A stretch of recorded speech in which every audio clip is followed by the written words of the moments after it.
Guys, wag natin gambalain yung ano. Wow, once upon a time in a Sol Red Toro, merong bird. I don't know. It's like mommy bird ba to? Grabe. Try natin kung mapapaamo. Tingnan natin yung powers ng Sol Red Toro, mga paps. Okay, lalapitan ko. So let's assume this is a mommy bird. Okay. Uy, ang ganda nung kanyang feet. Parang starfish something. Some kind of... Oh, may nest. Naririnig ko somewhere here. Oh shit. Oh, what happened to you? Hello?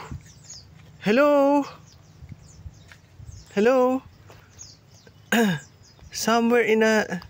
Once upon a time in a Sol Red Toro. Hello, mommy. Mommy bird. What are you doing? Are you kind of resting, protecting your chick? Ang ganda, wow.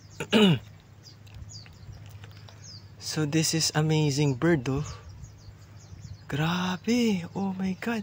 This is kinda rare. I don't know. Parang something. What are you doing?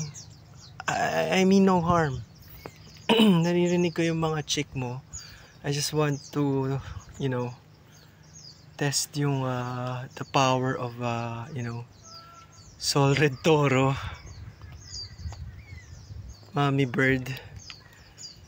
So yeah, you look like quite agitated, but let me try to do tame.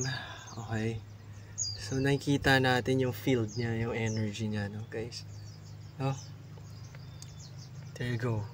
Okay, she's gonna, I think she's gonna fly or something. I mean no harm sa kanya but she's kinda looking like curious. Ang ganda ng camouflage niya. Oh my god, I think it's a mommy bird. Okay, she's getting ready. Nakita niya na yung tumayo ako so yan guys.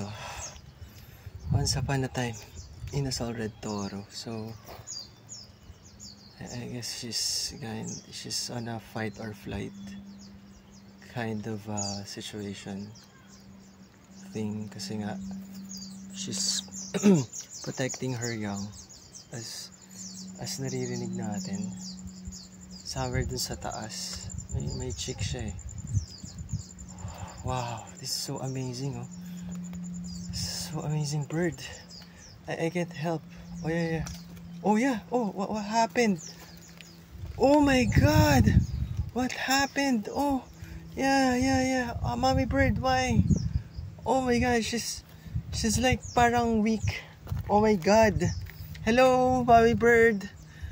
I bring you peace, somewhere in a Sol Red Toro, like yeah, mommy. Yeah, just hold